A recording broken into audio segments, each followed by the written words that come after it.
That was great. Awesome. All right. So let me introduce you guys, in case you don't know her. Let me introduce you guys to Melissa Perla. Say hi, Melissa. Hey guys.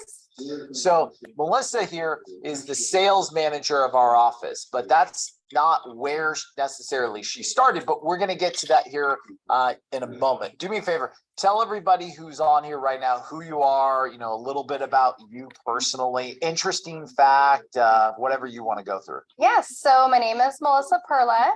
I actually live not too far from Temecula, California. It's in Menifee. If anyone knows where that's at, probably no. No, probably not. Probably not. It's just a little bit north of Temecula. Yeah, just a little bit. So a little bit about me is I actually came from the corporate America world, was there since I was 17 years old. An interesting fact about me that a lot of even agents here in the office do not even know about me is I actually went to school for the medical industry, did hair transplants, wanted to go and transition into, your hair looks great, wanted to go into the medical field, wanted to really help people. I then went to school, life happened, had my first child, my son, and ended up actually shifting gears a little bit. Was in the asset protection industry, again, working with people, but not in the way that I wanted to. So for those who do not know or understand what that is, it was a lot of interviewing, interrogating, a lot of the bad stuff that people in the corporate America or operations did not want to do. So it wasn't really fulfilling for me.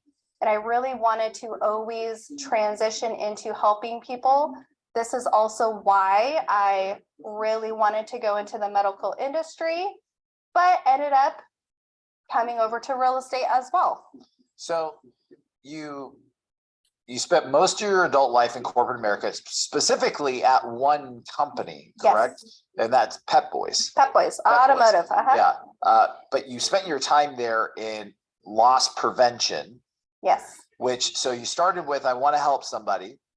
And you went into helping middle-aged bald men get hair back, right? Yes, I did. Yes. And then, so then you help them get their hair back. Then you go into loss prevention, which is ultimately going in, and when someone is accused of stealing and theft, you knew how to walk them right down the aisle to conveying to you that they actually committed theft. Yeah, absolutely. In a way, you are helping all the shareholders, make sure earnings are at all-time highs, because, by people not stealing anymore, there's more earnings and revenue for that company and its shareholders. Yes. Yeah, we can spend anything we want here. Okay, This is my show, and that's what we're doing.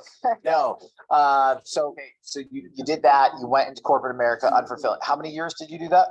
Oh gosh, this was since I was 17 years old. I was in corporate America, so many years. I don't want to age myself, but many years. Many years. Yes. So you guys may not realize this, but this gave Mel a strategic advantage coming into sales over almost anyone else, because she knew how to do something at a really, really high level, which was asking questions and influencing people in conversations, right? So when she's out and selling, we notice Mel knows how to ask questions really, really well. And she knows how to influence situations and walk people down the path of going and saying, you know what, you're right, Melissa, let's go ahead and make an offer.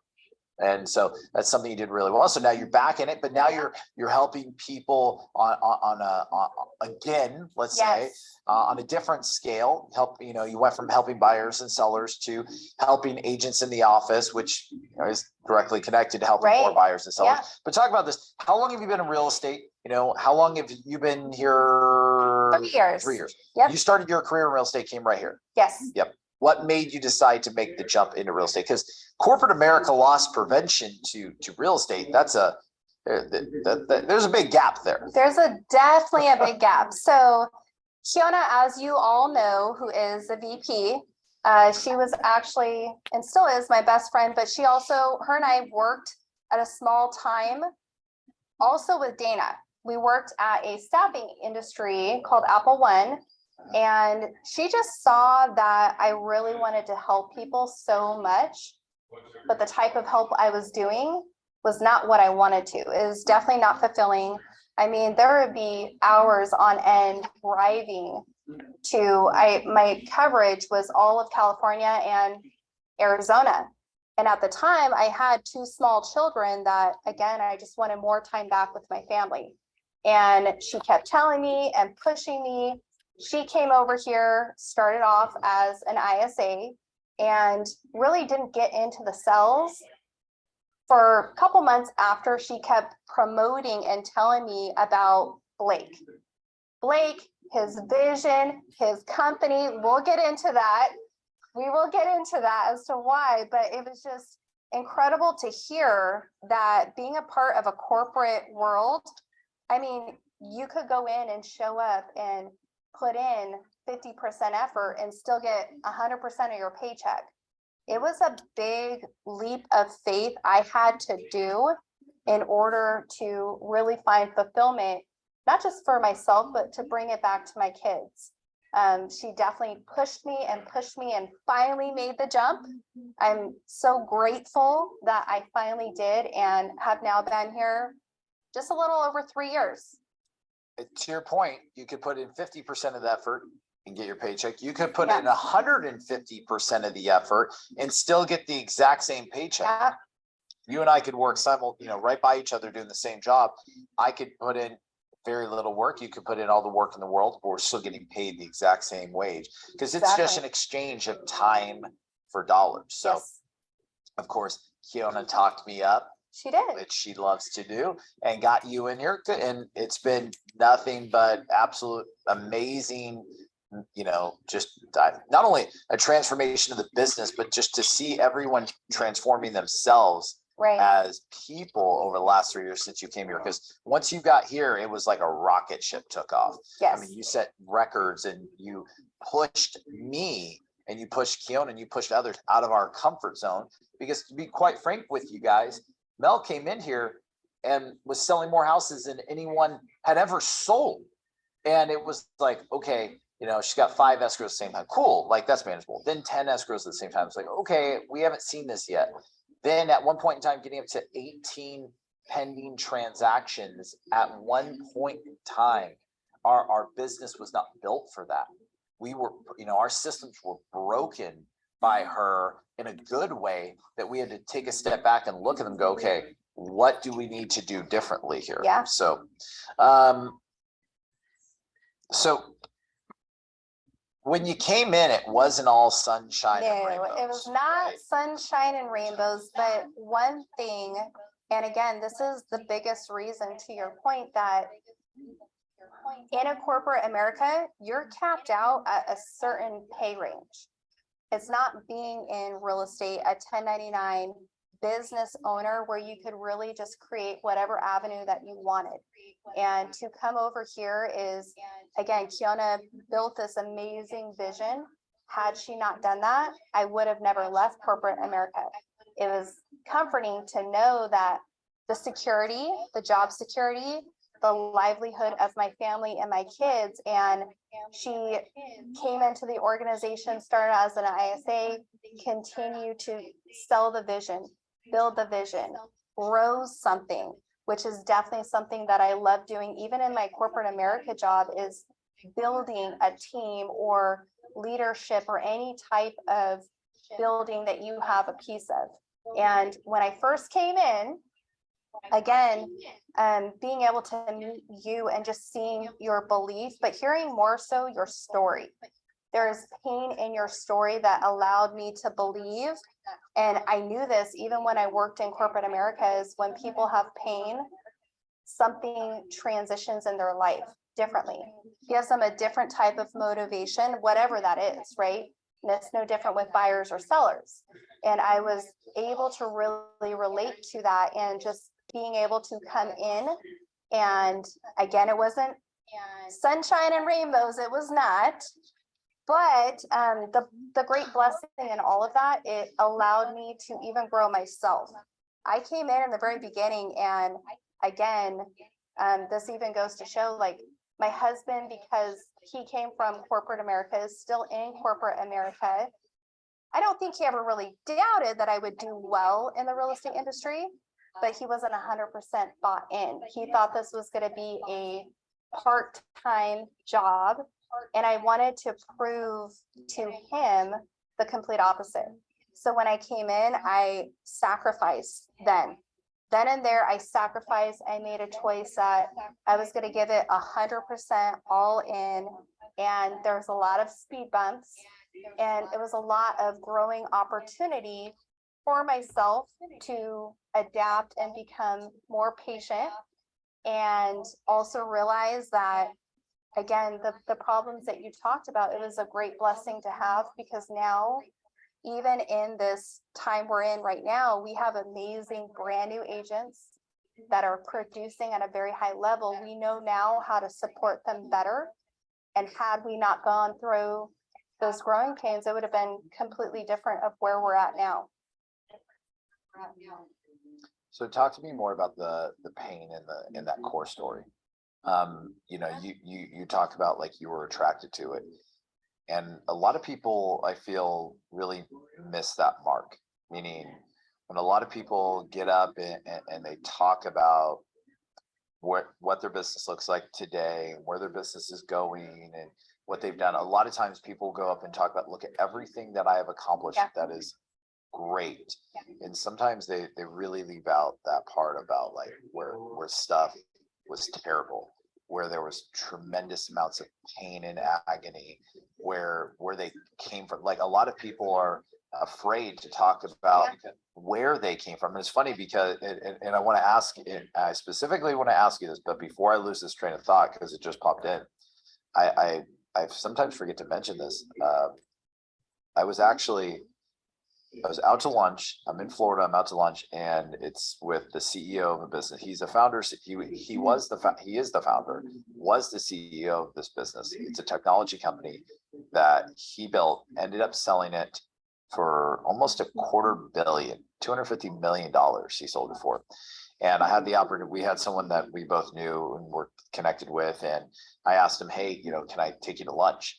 Like, and at the, once again, like, right, you want to do something great, like, find people who have been there. It's like, can I buy you lunch? Like, you got way more fucking money than I got, but can I buy you lunch just to pick your? And I remember talking about this story, and he looked at me and goes, hey, why do you keep bringing that story up? And I said, well, it's where I come from. It's me telling people, look, it's not all sunshine and rainbows. Even though it looks great now, it's not always the way it was. He goes, you don't need to keep bringing that up. The only person that really cares about that is you, and that doesn't need to define who you are. And I thought about that, and I understood his point. I actually hid my story for a while, because I'm like, well, if he tells me that it's not needed, it's not. And then all of a sudden, one day, I start to see more and more great minds telling their stories and that core pain, right? How the whole thing got started, and how many more people were attracted to those individuals because of that. Like, because it's like, man, maybe you do care, and this is just the way you care. You're a fucking asshole, but you know what I mean? But maybe you do care, but you talk about that, you bring that up, like, core story pain.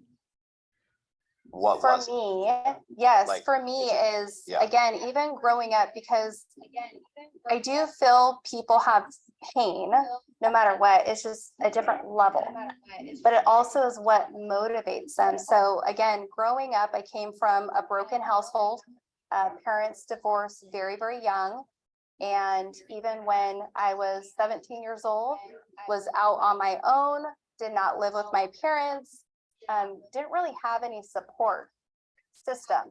But even, as I grew up with my parents, is really seeing there's such a disconnect, and my mom really had to fend for herself.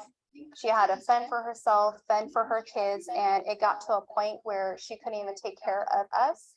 So we really had to just go and make it our own. I've been working since I was 15 years old, and really just never wanted to rely on anyone but myself. to make it in this world. And also teach that to my kids too. I mean, again, my kids are definitely well taken care of, but I also take a lot of my own pain of what I experience and making them earn what they have. I think they're going to appreciate it so much more in life. But even during my senior year in high school, I didn't have anyone there. I went to 2 periods for school, and then I worked 2 full-time jobs thereafter.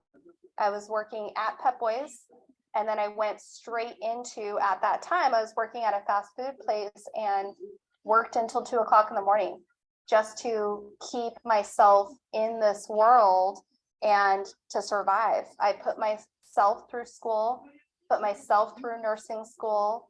I ended up having my son at a very, very young age. And the dad and myself didn't end up working out, and he left, and I had to raise my son for probably the first 4 years of his life by himself, was not getting any type of help at all. And it really just changed my whole mindset. Everything that my parents did to me, I was starting to do to my son, and I didn't want to do that. I wanted to live a life that I got to choose, be able to create my own income, or at least have stability in my life for my son. And again, I had him when I was 20 years old, and it really just set a completely different dynamic for me in this world, to where, you know, I'm happily married now, but even with having my husband, there's nothing he's ever going to be able to tell me I can't do. I'm always going to continue just to create this lifestyle that I choose, the lifestyle that I want, but more importantly, knowing that I don't ever have to worry about anyone but myself. And that's always just been the driving force. So coming into real estate, especially when my husband told me that he was just thinking this is a part-time job, I just wanted to prove him wrong, because anyone that self-doubts me just creates more fire in my belly to want to do it 100 times better than anyone else could.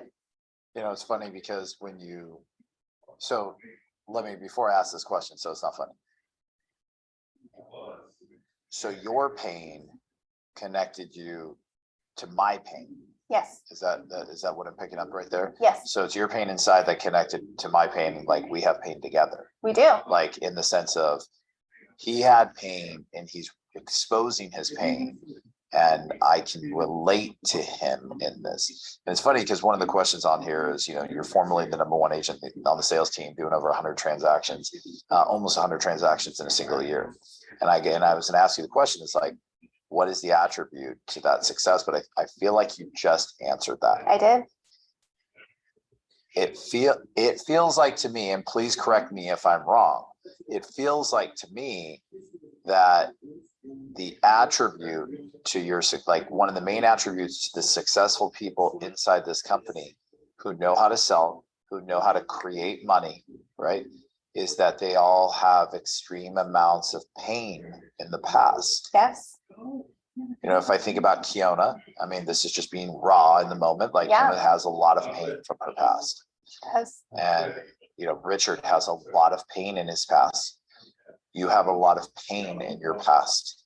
I have pain in my past. Yeah. Pain to a point where it has changed us, right? Mhm. Like, because to your point, you said this about, you know, and about Jeff. Jeff, for everyone watching, Jeff is her husband. And like, Jeff thought you were going to come in here and this is going to be part-time. Yes. And like, you don't need the money. No, Like, I you do don't not. need this income. Like, No, I do you not. know, you need the income. Yeah. Your house though can still continue to live and do it what it's want, because Jeff does extremely well. Yes, he does.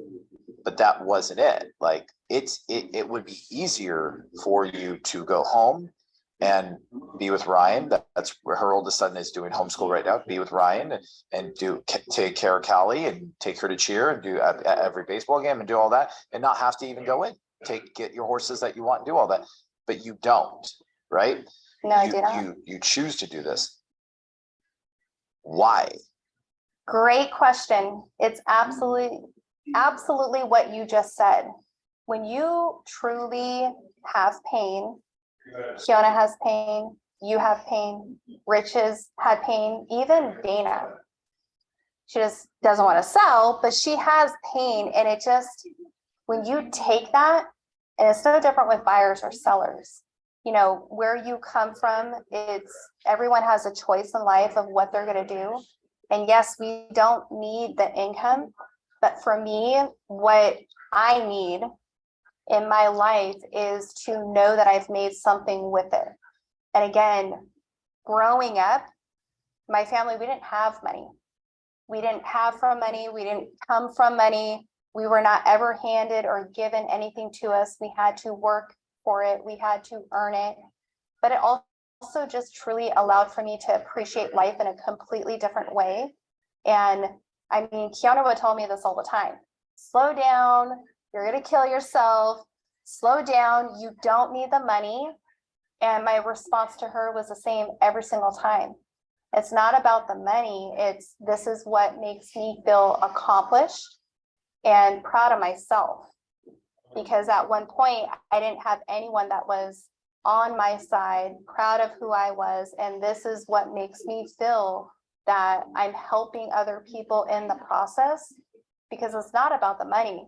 The money is great, don't get me wrong, but even in my position that I'm at now, it's not about the money. It's about being able to see the smiles and happiness and joy that I bring to the people that I'm around, whether it was the buyers or sellers, or now it's the agents in the office. Being able to really contribute to that is why I continue to want to be here. So I hope you guys, for those of you guys who are on right now, you're watching, you're listening, like this conversation has gone in a completely different direction than I think her and I both had planned to take this in, but it could not be going any better, because I'm going to tell you guys this. If you're not paying attention right now, pay attention, because I'm going to give you some insights that could single-handedly change your business forever.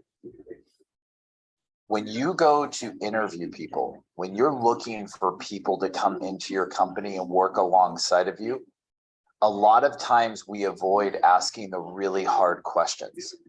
A lot of times we avoid going down deeper to an emotional level.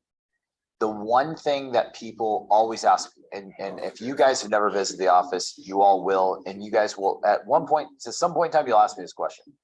How do you find these people?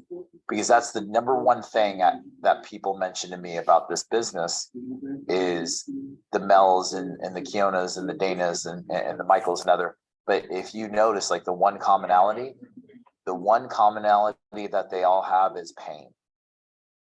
They have a pain and a burning desire inside to move away from pain, right?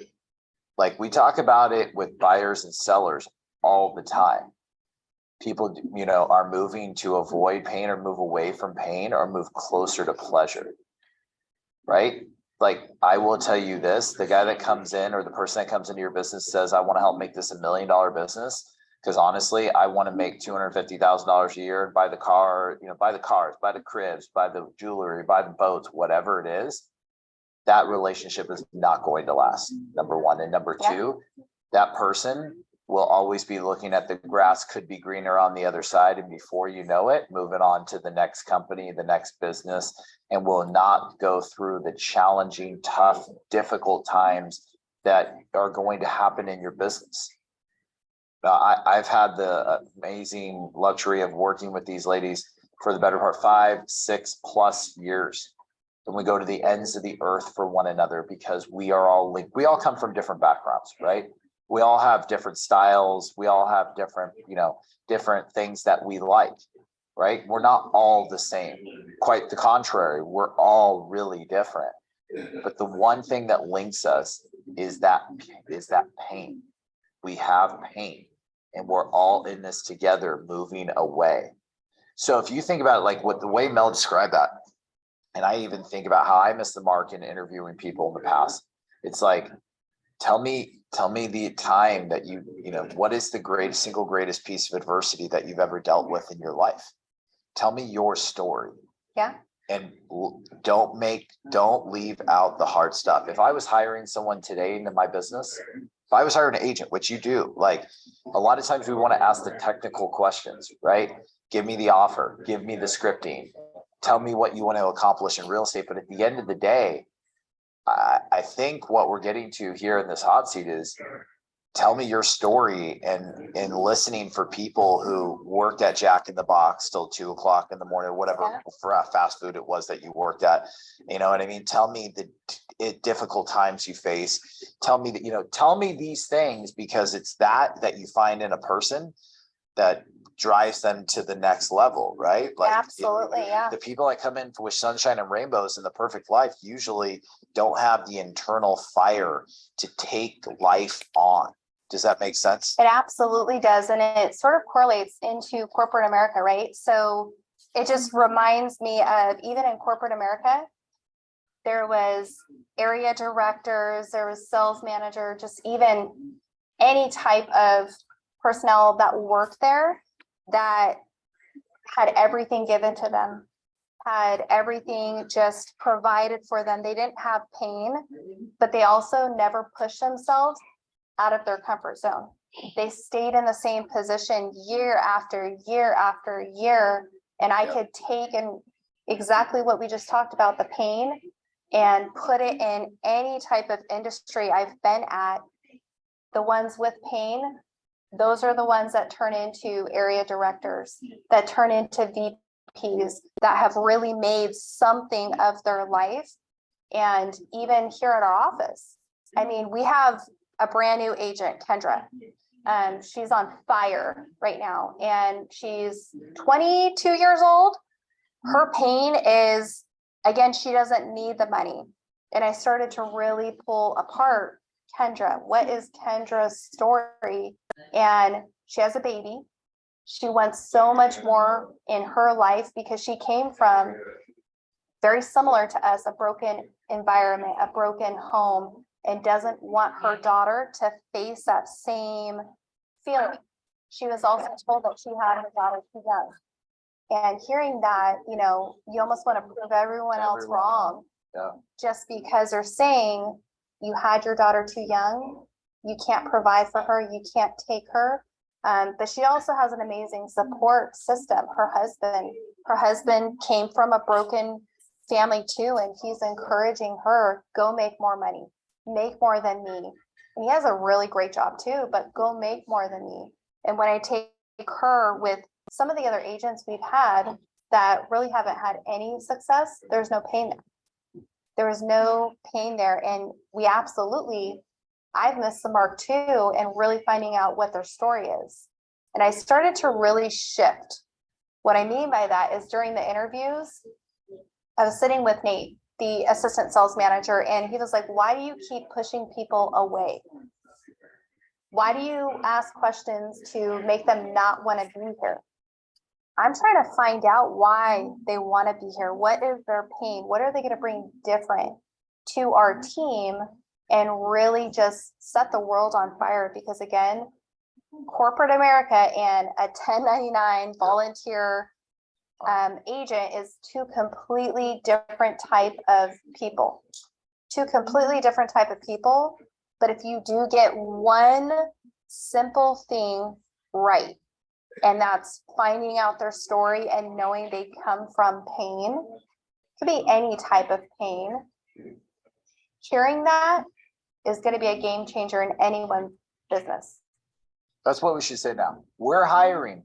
If you come from a broken household, apply here, right? Like that should be the new thing. I'll You take come them all from day. fucked up background, this is where you apply, okay? Yes. All right, so, hey, I really appreciate you getting vulnerable, and getting, I mean, you guys don't know this, that was huge for Melissa. Like this is not Melissa's in your personality, you know what I mean? Like It's not. Usually it took me years to get to this point, and she's opening up like this on a conversation with you guys who you don't know her. Like that's a huge and monumental step. So super proud of you on that. Thank you for that. So, all right. So now let's shift gears real quick. Let's start headed to your sales manager position. You're the sales manager here now. Yes, I am. And discuss with everyone who's watching what that actually looks like as being a sales manager, because most of these guys, they are the sales manager in their business. They Yes. don't have one yet, and they're looking at getting one down the road. But what does it look like being the sales manager here at the Corey Home Team? So great question. I will say that when I first jumped into the sales manager position, it's way different from how I view it now. Jumping in is I really had to understand people didn't have the same driving force that I did. And I was very impatient. I wanted results, but something that Kiona even taught me was being able to understand the emotional side of any of, we call them here our clients, and truly seeing them as our clients. How would we treat our clients as opposed to how you guys treat your agents? When you said that in one of our offsites, it was a game changer for me. It really allowed for me to see the sales manager role completely different. Again, I'm not a patient person in my everyday world at home, but here in the office, I have to understand that everyone's going to excel in their own way. I have to be able to understand what it is they need, how they need it, because again, personalities here in the office are way different. I mean, even when I break it down with the lead agents, is they all need something completely different from one another. They need different motivation, different ways I speak to them, and really also taking a self accountability on myself. If what I'm doing right now is not working, knowing in this industry, you have to shift. You can't shift blame. You got to put the blame on yourself and then shift according to what they need in that very moment. So again, it's a lot of coaching. It's a lot of developing, but more importantly, it's listening to what it is that they're missing and not just going to them saying, you're doing this wrong. I've been told 7 times you have to say it to them, but you know what? Sometimes it's more It's than way 7 more than times. 7 times. Yeah, I'm right It's there. way more. And saying you're doing this wrong, you're doing this wrong, you're doing this wrong. They may have the education piece. And it's crazy because I just went over this with my lead agents. They may have the education piece, but they're still missing something.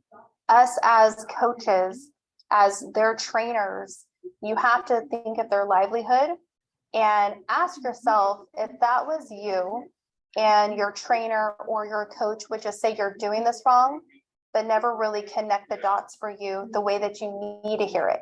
Because again, everyone learns completely different. Being able to actually work one-on-one with them, give them the time of day. Because again, they're all going to be different. When we really start to do that, you start to see a whole different dynamic of people. That Carrie's a great example.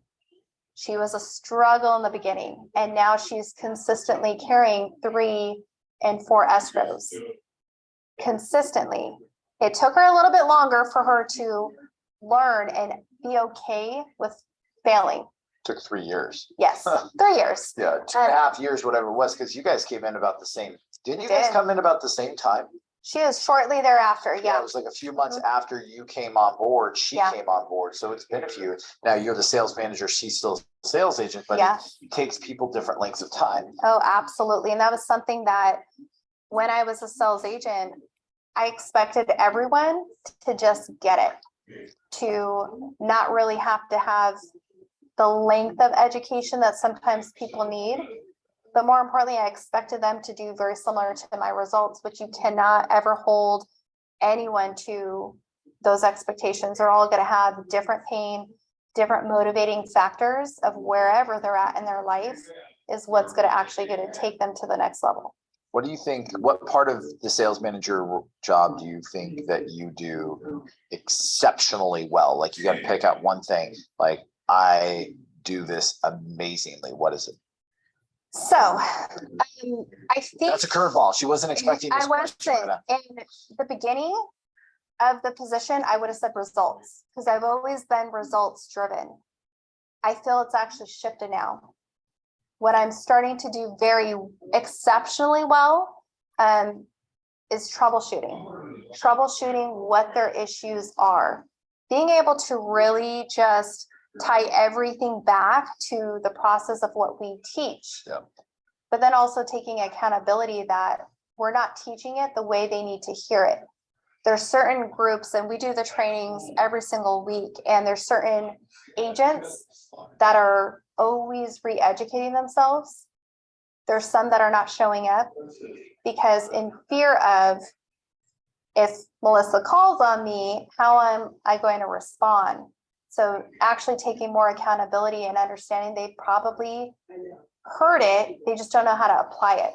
And what's that next level of myself and the lead agents and the mentors? What do we have to do to get them actually being able to perfect it and implement it in their business?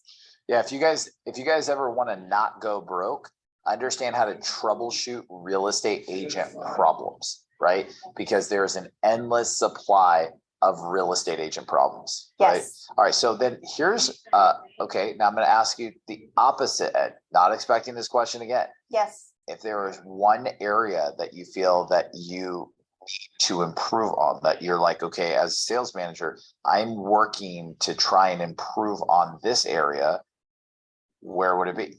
Motivation. Motivation. Absolutely, more about hands that. down. So again, my personality innately is I'm a very direct person. And even outside of this is I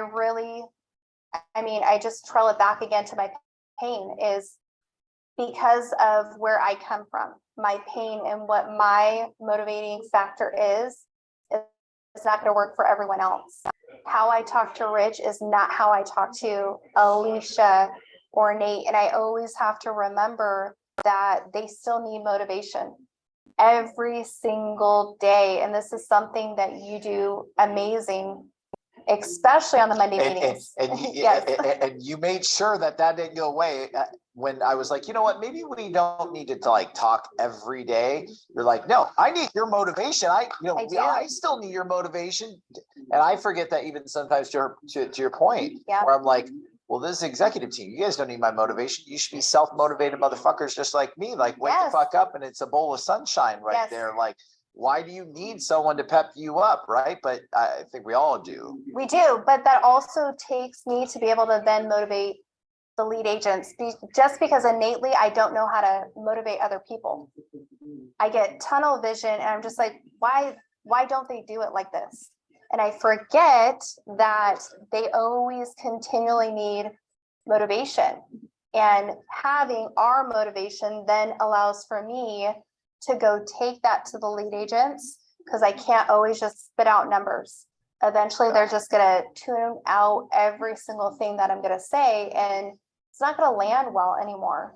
And then the morale and your culture is just going to completely change and alter if that motivation just stops or doesn't even exist.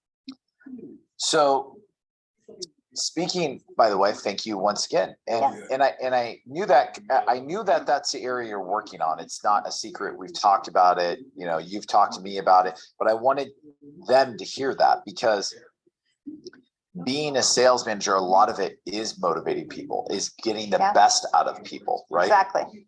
And the necessity to get on and do that every day and be there for those people, it's important, guys. It really is. All right. Part of the role, well, you know what? We only have, and I want to be able to open this up for Q&A. So let's do this. Let's start to go through these. Part of the role of being a sales manager is your final interview. Like, you are the final interview of someone looking to join this team. Goes through recruiter, then video, then it comes to you. What is it that you're looking for? It's probably change after this interview, but here's the thing is, what I look for is somebody that could be coached. You have to find coachable people. Obviously, above all else, it is absolutely culture. Yes, after this conversation is you have to find out their story. And we take all of the very successful people just here in our office, and they all came from pain. Another one just came to mind, Sam. Dana's assistant. She comes from pain, and being able to hear that and seeing how she goes above all else to anybody here. And that definitely should be part of the interviewing process. Find out what their story is, find out what is going to motivate them, because even just knowing their DISC personality doesn't necessarily mean that's what's going to motivate them. Sometimes what really motivates them is their story. And you don't know that until you actually ask great questions to uncover what is their story. And then being able to implement that when you're leading that specific individual. Absolutely. Mhm. All right, so looks like we got some people in the waiting room, but here's our chance now. This is your chance to actually come on here and ask Melissa questions. It's time for Melissa to actually get in the hot seat and be available to answer your guys' questions, anything pertaining to sales management, the sales side, maybe when she was an agent, mentor, team lead, whatever it may be. Yeah. This is your time to ask those questions. Go ahead and raise your hand or go into chat and say, me, question. We'll get you unmuted. We got one in the chat section already. The first question is, what is Mel's DISC? Mel, what is your DISC? It's definitely not a secret. So No, my DISC is definitely a very high D. Very, very high D. see my hand? Can you guys see my hand right now? If the answer is no, that's right. That's where Melissa's D is. We're Yes. so far up that you can't even see that thing. It's such a high D. Anyway. And I'm trying to really get better at being a S and a C. I'm a horrible C, horrible. That is definitely probably my weakest part. And I definitely, I don't know that I have as much it just really takes place Couple of drinks. time. Yep. Couple drinks would probably then shoot my eye way up there, but definitely high D, Okay. off the chart. All right, cool. Claire says, what does your job description look like? What are your or Chris says, what does your job description look like? What are your KPIs? Yeah, great question. So a great description of the job is motivating your team. Obviously, the results are always going to have to be in there, right? Creating the results, but really troubleshooting, whether it's with the leads, holding the leads accountable. I have weekly one-on-ones with my lead agents, and I've also started to do it with the mentors, being able to continue to develop leadership here, because we're in such growth mode, is extremely important. But then also what I did a month ago, which is going to continue to happen every single month, is interacting with the sales agents. Yeah. They see me, but I want them to really get a great grasp of who I am, and knowing that the door is always open for them for any questions. For the KPIs, we have a couple different ones. So obviously results, being able to hit our goal of hitting 700 for this week. Also This year. this year, you're right, not this week. Before you keep going though, like, here's how this works, and we will do a call. Chris, that's a really good question. I will get one of our upcoming business development calls. I will do an overview of her complete job description, her SOW, her scope of work, and her KPIs. But you have to think, she is responsible for the entire sales team, inside sales and outside sales. They fall under her supervision. And then from there, she has a meeting every single week with Kiona. Kiona and her have a meeting. Then Melissa has meetings with her team leads and mentors. It's those individuals who meet with the sales agents on the team. You don't conduct one-on-one meetings with the agents. No. They do. So talk about, what are your KPIs with Kiona? When you get in your one-on-one with Kiona, what are some of the KPIs that you guys go through? Yeah, so it would be pendings. How many do we currently have pending? Plus or minus. Plus or minus So for are the we week. like above did we break last week's goal of openings, or were we short? Correct. Closings, plus or minus, same method. We're also looking at GCI, so agents under $20,000 in GCI in the last 30, 60, 90 days. Because again, that's a red flag.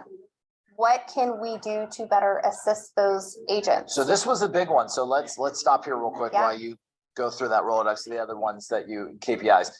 It's sales agents under $20,000 in closed gross commission income in the last 60 days. It's quantity of agents. Okay, not open and closed, it's closed. Because we uncovered that when in our office, that's about 2 transactions, right? If an agent has not generated $20,000 in GCI in the last 60 days closed, they're having money problems to eat, right? And that needs to be a critical red flag that Melissa needs to get involved, because one of 2 things is going to happen really in the next 30 to 45 days. Yeah. They're either quitting or they need to be let go for their own good because they're just not a good fit here on the team. Exactly. So that's one of them. What else? The next one would be how many agents have 4 or more transactions? Yep, that's important. Pending. Yeah, Yes. how many agents have 4 or greater pending transactions? Why is that there? You were someone who had 18 pending transactions at one point in time. Yes. But pull out your hair. But why is that important? It's very important because, again, your top producers, they have to feel a level of different support. If they are producing at a very, very high level, what additional support can we provide as a company to them to have them do what they do very well, which is out there in the field selling and getting them additional support, because it is very tough. I mean, it's very tough for even brand new agents to carry 2 or 3 at one time. To carry 4 or more, that's one aspect. The other is you cannot be agent dependent, account dependent, and really understanding who are your heavy hitters. How are they? Check in with them.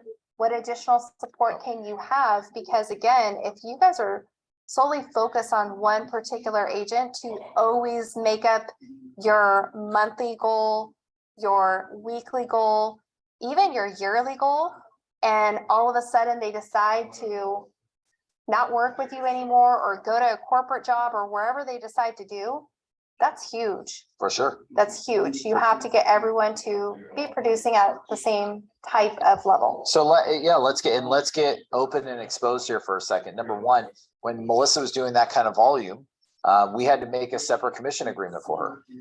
Yeah. We paid her more money than the average agent in here because she was doing more volume, right? Like not all things in business are fair. Let's get that straight right now. If somebody's closing that kind of volume for you, if you think you're going to keep them on the same commission structure as the agent doing 1 to 2 a month, you're out of your fucking minds, right? Like they will fucking pick up and go. Despite if they know the business comes from you or whatnot, let's just be real. They're going to go. Someone's going to offer them something different. So we got with Melissa and I was very honest, like, Mel, I can only offer so much because at that point in time, if I offer any more, there's no money for us to make. Right. And then we're just losing money. And then that just doesn't make any sense. So we increased it. Yes. We worked to get a separate transaction coordinator that was just there to help you. Yes.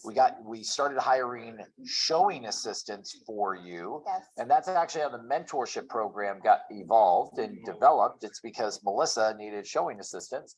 She started to develop those showing assistants into agents. And we're like, well, why don't we just get you a fucking fleet of showing agents? Yep. But nonetheless, that was there. And, Yeah. and we then, and we're doing it right now in the office. Even right now, we have VAs who write offers for high performance agents, Yes. right?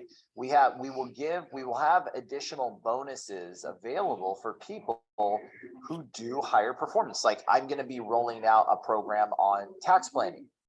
Well, I'm only going to train people on tax planning who are high performing agents because that needs to be something people aspire to get to, not just automatically given away to. You know what I mean? So that's definitely a KPI that you have right there. So it's how many agents with over 4 agents that are not performing, closed, pending. Is there any other KPIs that you? The Zillow conversion. Yeah. So Zillow conversion, we're now getting OpCity, Ojo, and other things in there, but also account dependent. If you have an agent on your team that accounts for greater than 15% of your total company closings, that's a problem. That's a really, really big problem. right? So, when we look back 2 years ago, guys, Melissa made up almost 25% of the company closings. That's a big problem, right? In that period of time, not only has she come out of sales, but we've increased our total sales volume. So Yes. that was a huge thing that she did. We got more sales and she completely stopped selling. So now though, she's watching that, making sure no one accounts for more than 7.5 to 10% of our total company Exactly. closings. Yes. Yeah, that way we're not account dependent, and we're also looking at the measurables of where our business comes from. We want to make sure that no more than 20% of our business is coming from one lead generation source at the same time.